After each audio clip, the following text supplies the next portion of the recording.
So I was like, okay, this is a real possibility. But the only down part is this car is in Alpine, Texas.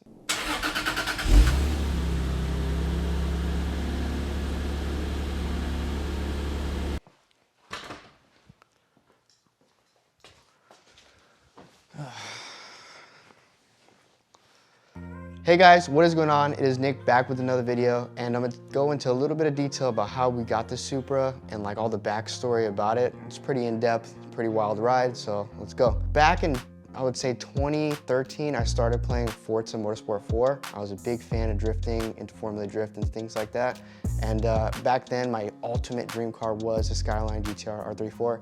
Still is, but this is definitely right next to it on the bucket list. But the thing that really made me want to get a Supra was the top secret Supra in that game. It was called like a unicorn car, and you had to ask the developers for it, or you had to do some challenge to get it, so it's pretty difficult to get it. And that's why ever since then, like I started noticing the Supra a lot more. Obviously it was in Fast and the Furious, Need for Speed, and Forza.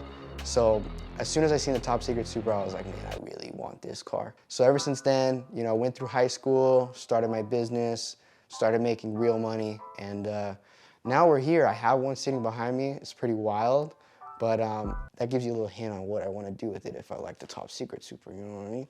But yeah, so getting into the car, I was looking for one for about maybe 2 months, maybe 3 months. Every time I would look at one, I'd find something wrong with it, or like something that was, you know, out of my reach. Obviously, I don't have the most money in the world, and two, I was looking at cars like, you know, there was wrecked ones, and there was a lot of other things that go into it. Now, the same day that I found this Supra, I was actually at a car show with my dad, and we seen another one out there, USDM white. I'm not sure if it was twin turbo or not, but it was definitely a target top. And I was looking for the owner because I was like, listen, man, like I'll give you money today for it. Like I'm really interested in buying it. So from there, we looked for him, and it was about 2 hours long. We were waiting for this dude, and he just never showed up. So we left, and then I went ahead and I got on my phone, and I was part of this Facebook group, and they usually post like Supra parts, or like, you know, if one pops up for sale, and I seen this one pop up for sale, and I was like, okay. Like obviously been down this road before, you know, always find something wrong with it or something that I can't do, and I'm like, you know what, I can't spend that type of money for something that I can't enjoy right away, or like, you know, I can't wait on or anything like that. So I seen this one and I was like, huh, this is really good. So I messaged the dude and I was like, hey, like, do you have pictures of underneath the car? Because I know when you import cars from Japan, unfortunately, it's very salty over there, so it can get pretty rusty pretty quick depending on what part of Japan it's in. So I went ahead and asked him, I was like, okay, what part of Japan was it from? What do the frame rails look like? And he sent me pictures, sent me a video of him starting it to prove that, you know, runs and drives, everything's cool like that. I'll do a startup. It's cold. I haven't started it today.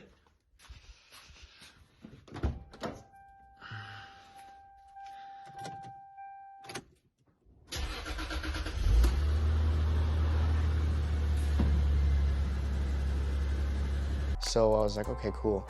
So all of the right things were happening for it for the first time. Like it was to the point where, you know, it does have its blemishes like we stated before, but like it wasn't stuff that I couldn't fix or things that I couldn't buy to replace it. Some clear coat peeling here.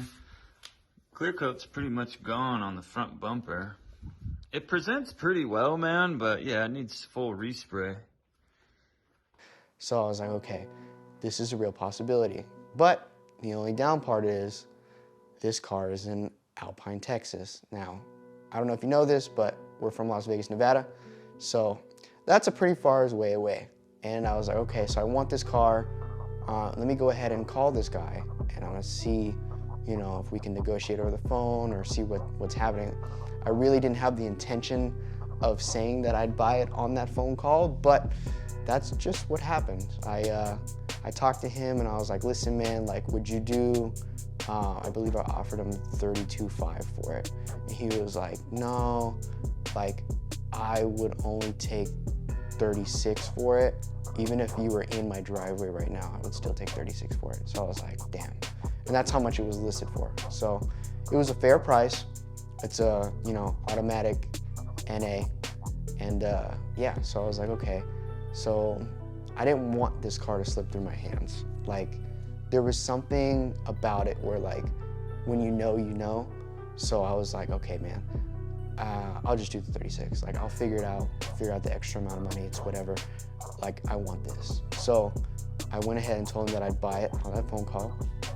And after that, he hooked me up with a shipping importer. Like not an importer, he basically ships cars between states. It's not an importer, not from another country. But I was like, okay, cool, because I didn't want to go to Texas, to be honest with you. Like, I was like, all right, that's cool. So I'll go ahead and I'm gonna wire you some money, and I'm gonna pay this dude to ship it to my house. And that way, you know, it's like a box. I can get it in front of your house, like, cool, I have it now, right? So some time goes on, and I was kind of thinking like, oh, what happens if the car isn't what it's supposed to look like getting all the second doubts and everything like that. So I went ahead and talked to the guy, and I was like, listen, man, what can I do to like reassure myself? And he was like, you know, you can only really reassure yourself if you come and see it in person. And he was super chill about it. Obviously it's at his house, so I was like, okay. So what I did was I looked up flights going to El Paso or going to Fort Worth, Texas. And it turns out that El Paso was like a little bit closer, I guess, or it just worked out better for, you know, flight price-wise and everything like that. So I looked at my dad and I was like, all right, well, I'm very serious about this thing. I will pay for everything. Let's go to El Paso. I'm gonna rent out a U-Haul, or it ended up being budget, same thing, whatever. Rent out a budget with a trailer. Let's go down there and look at the car together, and we can make a decision there if I want to buy it or not. I'd rather spend like, I don't know, I think it came out to like $500, $600 to go look at it than spend $36,000 on it. So I was like, you know what, it's worth a shot. You know, there's a reason why I feel this strongly about it. So let's go ahead and make the trip.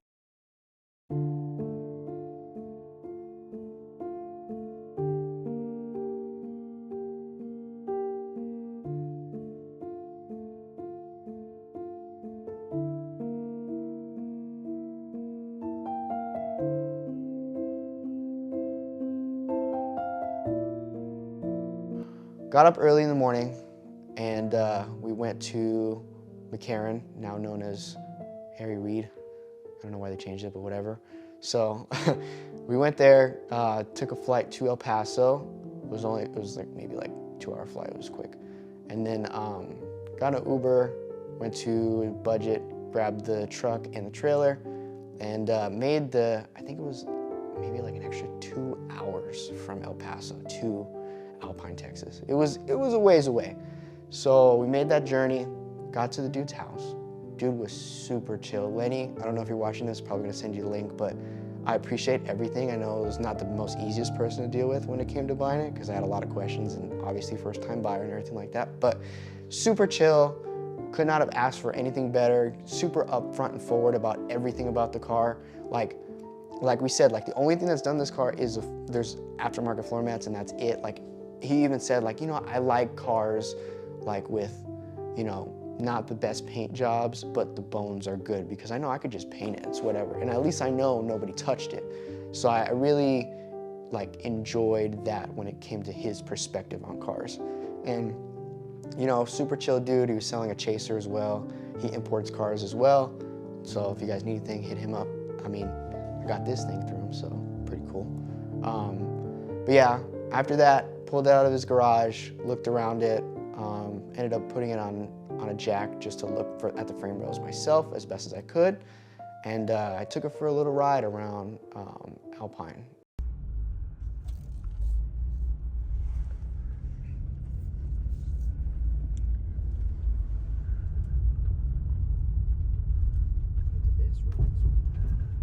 Probably best to drive on something like this.